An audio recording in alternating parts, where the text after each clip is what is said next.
Eu estava aqui pensando, refletindo aqui, olhando para o céu, olhando para as árvores ao meu redor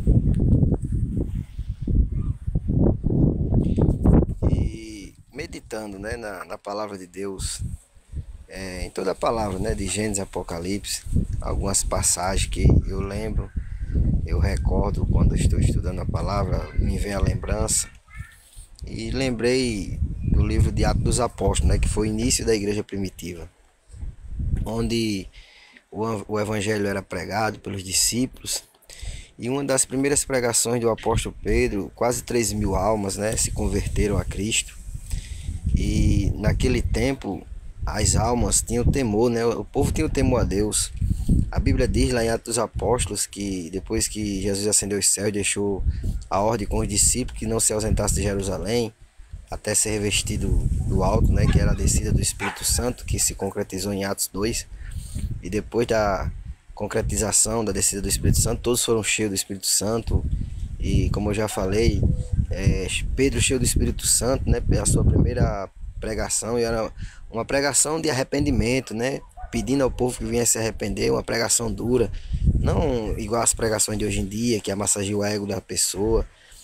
O povo hoje só quer ouvir aquilo que agrada, né, não quer mais ouvir palavra de arrependimento. E eu estava meditando, né, lá em Atos, e vi que naquele tempo as almas se convertiam, todas tinham temor a Deus, todos aqueles que tinham condições ajudavam uns aos outros. A Bíblia diz que muitos vendiam suas propriedades, depositavam o dinheiro nos pés dos apóstolos, e ali os apóstolos faziam uma partilha, né, que todo mundo ficava igual, né, diante da sociedade. Resumindo a história, como se fosse, se uma pessoa pagar aluguel, por exemplo, como é o dia de hoje, não pagaria mais porque os discípulos, os apóstolos iam ajudar com a venda daquelas propriedades de quem tinha condições. E hoje a gente vê muita desunião, né? Muita desunião no meio do povo de Deus, né? O povo que se diz de Deus, porque quem é de Deus não vive na desunião. O que a gente vê é muitas igrejas sendo abertas, mas que não pregam o verdadeiro evangelho, que não pregam mais o evangelho de arrependimento, só prega prosperidade financeira, teologia da prosperidade. Para quê? Para que os templos fiquem cheios de pessoas com a mente vazia, que não abrem mais a Bíblia, é só entretenimento, pessoas que falam discursos para agradar, né, para massagear o ego daquelas pessoas que estão ali, para ouvir aquilo que agrada a eles, né, e não mais a palavra de arrependimento. Arrependei-vos que é chegado o reino do céu. São poucos os pastores, são poucos os líderes espirituais no mundo inteiro que estão pregando o que os apóstolos pregavam na antiguidade, né? Arrependei-vos que é chegado o reino do céu, porque o verdadeiro evangelho, o evangelho de Cristo, a essência do evangelho vai pegar um drogado que está lá no mundo das drogas e vai transformar numa nova criatura. E aquela pessoa vai ser transformada de dentro para fora, né? Se drogava, não vai se drogar mais. Aquela pessoa que tinha ódio no coração não vai ter mais. É o arrependimento genuíno, o arrependimento verdadeiro. É o que é o Espírito Santo habitar dentro de você e fazer uma mudança radical.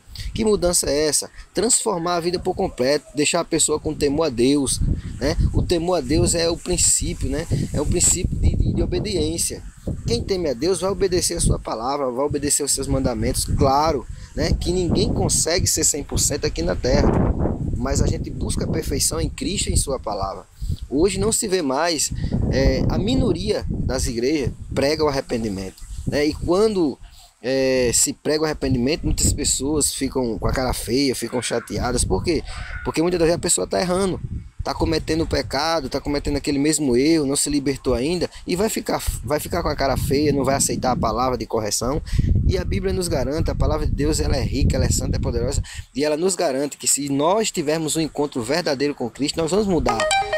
Aquilo que a gente fazia, aquele pecado que a gente praticava no passado, não vai praticar mais. A gente pode até cometer erros, né? Mas aquele erro que a gente cometia no passado não vai cometer mais, porque Cristo entrou na nossa vida e fez um reboliço, né? Com seu sangue derramado naquela cruz, nos transformou, nos libertou de tudo aquilo que a gente fazia no passado. A gente não vai poder cometer mais.